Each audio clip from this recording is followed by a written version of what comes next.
தங்கள் ரசனையால் தமிழ் சினிமா உலகை வாழ வைக்கும் ரசிகர்கள் யாவருக்கும் வெற்றி விமர்சனத்தின் முதல் வணக்கம். இன்னைக்கு இந்த எபிசோட்ல நாம விமர்சனம் பார்க்கக்கூடிய படம் இயக்குனர் விக்னேஷ் ஸ்ரீகாந்தின் படைப்புல அர்ஜுன் தாஸ் அண்ட் அதிதி சங்கருடைய நடிப்புல ஒரு தமிழ் படமாக ஆங்கில பெயரோட இன்னைக்கு நம்ம ஊர் திரையரங்குகளில் ரிலீஸ் ஆயிருக்கக்கூடிய ஒன்ஸ் மோர் படம் எப்படி இருக்கு அப்படின்னு தான் பார்க்க போறோம். இந்த விமர்சனத்துக்கு போறதுக்கு முன்னாடி நீங்க இப்பதான் புதுசா நம்ம சேனலுக்குள்ள வரக்கூடிய நண்பர்களா இருந்தா மறக்காம நம்ம சேனலை சப்ஸ்கிரைப் பண்ணுங்க. இந்த விமர்சனத்தை பார்த்து முடிச்சோன்னே கடைசியாக இந்த வீடியோக்கு சின்னதாக ஒரு லைக் பண்ணுங்கள், ஃப்ரெண்ட்ஸ் அண்ட் ஃபேமிலிக்கு ஷேர் பண்ணுங்கள், தங்களின் மேலான கருத்துக்களையும் கமெண்டில் சொல்லுங்கள். இப்போது இந்த படத்தோட கதைக்கு வந்தோம்னா, கதை நாயகன் அர்ஜுன் தாஸ் ரகுராமன் ஒரு சிவில் இன்ஜினியர். இவர் தன்னோட ஓட்ட பைக்கில் வேலைக்கு போகிற வழியில் அவரோட பைக்கு திடீர்னு பிரேக் டவுன் ஆகுது. இவர் சரி பஸ்ஸில் போகலாமேன்னு ஒரு பஸ் ஸ்டாப்பில் உட்காந்துட்டு இருக்காரு. அவர் உட்காந்துட்டு இருக்காரு அதே வேளையில் ஒரு சிகப்பு கலர் காரு டக்குன்னு அங்கே வந்து நின்று ரிவேர்ஸில் வந்து அவரை பார்க்குறாங்க. ஓப்பன் பண்ணால் நம்ம அதிதி சங்கர். உடனே தன்னை இன்ட்ரடியூஸ் பண்ணிக்கிறாங்க. என்ன தெரியலையா, நான் தான் அஞ்சலி, உங்களுடைய காலேஜ் ஜூனியர். என்ன நீங்கள் எப்படி மறந்துடலாம், நீங்கள் எங்கே போகிறீங்க வாங்க அப்படின்னு சொல்லி தன்னோட காரில் அழைச்சிக்கிட்டு போகிறாங்க. போகும்போது அவங்களோட பழைய நினைவுகளெல்லாம் கொஞ்சம் கொஞ்சமாக ரிமெம்பர் பண்ணுறாங்க. ரிமெம்பர் பண்ணும்போது ஒரு கட்டத்தில் நம்ம கதாநாயகன் ரகுராமன் கிட்ட நான் உங்களை லவ் பண்ணுறேன், உங்களை எனக்கு ரொம்ப பிடிக்கும் அப்படின்னு சொல்ல, கதாநாயகனோ ஓ அவளை காதலா என் மேலே உனக்கு, சரி நாளைக்கு வெத்தலை பாக்கு தாம்பூல தட்டோடு வந்து என்னை மாப்பிள்ளை கேளுன்னு சொல்ல, கதாநாயகியும் அடுத்த நாள் அதே மாதிரி தன் பெற்றோர்களை கூட்டிகிட்டு போய் மாப்பிள்ளை கேட்டுடுறாங்க.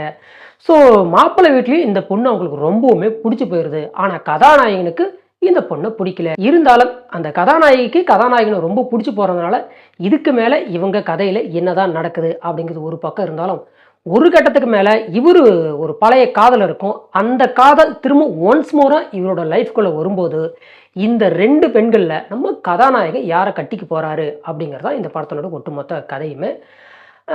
இந்த படத்தினுடைய பாசிட்டிவ் அண்ட் நெகட்டிவ்ஸ் அப்படின்னு எடுத்துக்கிட்டோம்னா, என்னை பொறுத்த வரைக்கும் இந்த படத்தினுடைய மெகா ஃபர்ஸ்ட் பாசிட்டிவாக நாம் பார்க்கக்கூடியது அதிதி சங்கர். பொதுவாக அதிதி சங்கர் வந்து சோசியல் மீடியாவில் ரொம்ப ட்ரோல் பண்ணி ரொம்ப மீம் போட்டு கிண்டல் பண்ணி கேலி பண்ண எல்லாருமே இந்த படத்தை பார்த்தாங்கன்னா மனதளவில் நிச்சயமாக வருத்தப்படுவாங்க.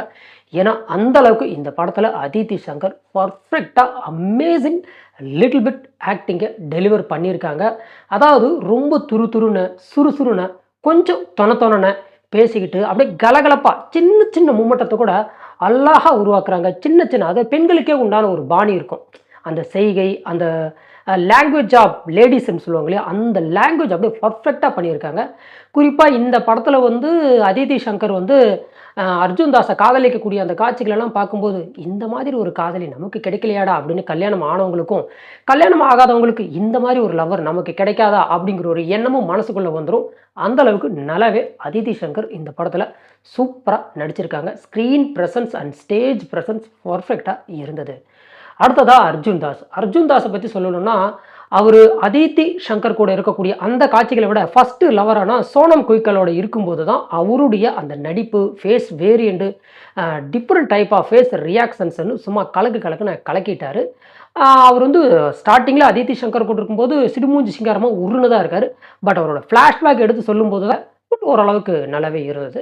அடுத்ததான் இந்த படத்தோட ப்ளஸ் பாயிண்ட் நம்ம பார்க்க போனால் படத்தோட screen play and editing. First half வந்து முடியுறதே நமக்கு தெரியாது, சும்மா படப்படப்படன்னு முடிஞ்சிருது. ஓரளவுக்கு நல்லாவே ஸ்க்ரீன் பிளே அண்ட் எடிட்டிங் பண்ணியிருந்தாங்க, பாராட்டலாம். அந்த வகையில் டெக்னிக்கல் க்ரூ எல்லாம் பாராட்டலாம், அந்த அளவுக்கு நல்லா இருந்தது. அடுத்ததான் இந்த படத்தில் இன்னொரு ப்ளஸ் பாயிண்ட் அப்படின்னு எடுத்துக்கிட்டோம்னா, படத்தில் வரக்கூடிய கிட்டத்தட்ட 3 பாடல்கள் ஏற்கனவே ரொம்ப பிரபலமான பாடல்.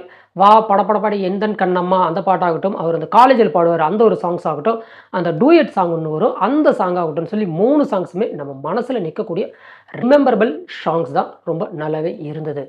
இப்போது இந்த படத்தினுடைய நெகட்டிவ்ஸ் அப்படின்னு எடுத்துக்கிட்டோம்னா, ஃபர்ஸ்ட் ஆஃப் ஆல் இந்த படத்தில் நாம் முக்கியமாக பார்க்கக்கூடிய நெகட்டிவ்ஸ்னா, இவரோட ஃபஸ்ட்டு லவரான சோனத்து கூட கிட்டத்தட்ட ஒரு 4 லிப்லாக் சீன்ஸ் வருது. அதெல்லாம் இந்த படத்துக்கு தேவையே இல்லை கொடுக்குற சம்பளத்துக்கு ஏதாவது செய்யணுமே அப்படிங்கிறதுக்காக அந்த மாதிரி பண்ணாங்களா என்னவோ தெரில. அது கொஞ்சம் லைட்டாக முகம் சொல்லிக்க வேணால் இருந்தது. ஒரு 3-4-5 இடத்துல வருது அந்த லிப்லாக் சீன்ஸு, அதெல்லாம் எடுத்துருக்கலாம். அதேமாதிரி இன்டிமேட்டடான ஒரு சில சீன்ஸும் வருது, அதுவும் இந்த படத்துக்கு தேவையில்லை. ஒரு காதலி அந்யூன்யமாக இருக்காங்க அப்படிங்கிறதுக்காக லிப்லாக் சீன்ஸை கன்ஃபார்மாக வச்சாகணும்னு எந்த ஒரு ரூலும் இல்லை. அதை கொஞ்சம் பார்த்து பண்ணியிருக்கலாம். அதே மாதிரி படத்தோட கதை அப்படின்னு எடுத்துக்கிட்டால் ரொம்ப புளிச்சு போன பழைய காலத்து காதல் கான்செப்ட் தான். பட் அது ஸ்க்ரீன் பிளே ரிலேட்டடாக இன்றைக்கி இருக்கிற 2K ஜென்சி ஃபேமிலி ஆடியன்ஸை கவர் பண்ண எடுத்தது வேணால் ஓரளவுக்கு பரவாயில்ல அப்படின்னு சொல்லலாம். அதே மாதிரி படத்தில் ஃபஸ்ட்டுலேருந்து எண்டு வரைக்கும் எந்த இடத்துலையுமே காமெடி அப்படிங்கிற விஷயம் சுத்தமாக கண் துடைப்பு கூட கிடையாது. அப்படி ஒரு மாதிரி பரபரன்னு சீரியஸாகவே போகிற மாதிரி எடுத்திருக்காங்க. அதையும் கொஞ்சம் சரி பண்ணியிருக்கலாம். ஒரு மைனஸ் பாயிண்ட்டாக பார்க்கலாம். அதே மாதிரி படத்தினுடைய கிளைமேக்ஸ் கிட்ட வர வர அஞ்சலி, அதித்தி சங்கர் ஒரு சின்ன ஒரு ட்விஸ்ட்டும் நடிப்பாங்க. அது வந்து ட்விஸ்ட்டு இவங்க 2 பேரும் ஒன்றா சேருவாங்கன்னு நமக்கு தெரியும். பட் அந்த சீன் எதுக்கு தேவையில்லாமல் எக்ஸ்ட்ரா பிட்டு அப்படிங்கிற மாதிரி ஒரு சில விஷயங்கள் இருந்தது. அதே மாதிரி பின்னணி இசை வந்து பெருசாக சொல்லிக்கிற அளவுக்கு ஒன்றுமே இல்லை. பாடல்கள் நீங்களாக பேக்ரவுண்ட் மியூசிக் ஆகட்டும், பேக்ரவுண்ட் ஸ்கோர் ஆகட்டும், ஒன்றும் அந்த அளவுக்கு பெருசாக நம்ம மனசை டச் பண்ணுற மாதிரிலாம் எந்த இடத்துலையும் இல்லை. அதையும் கொஞ்சம் இசையமைப்பாளர் சரி பண்ணியிருக்கலாம். என்னை பொறுத்த வரைக்கும் ஒரு average once watch decent romantic love story. இந்த வீடியோக்கு ஒரு லைக் பண்ணுங்கள், ஃப்ரெண்ட்ஸ் அண்ட் ஃபேமிலிக்கு ஷேர் பண்ணுங்கள். மறக்காமல் நம்ம சேனலை சப்ஸ்கிரைப் பண்ணி பக்கத்தில் இருக்க பெல் ஐக்கனை கிளிக் பண்ணி நமக்கு சப்போர்ட் பண்ணுங்கள். மற்றுமோர் சிறந்த விமர்சனத்துடன் தங்களை சந்திக்கும் வரை தங்களிடமிருந்து நன்றி கூறி விடைபெறுவது வெற்றி விமர்சனம். வெல்க தமிழ்.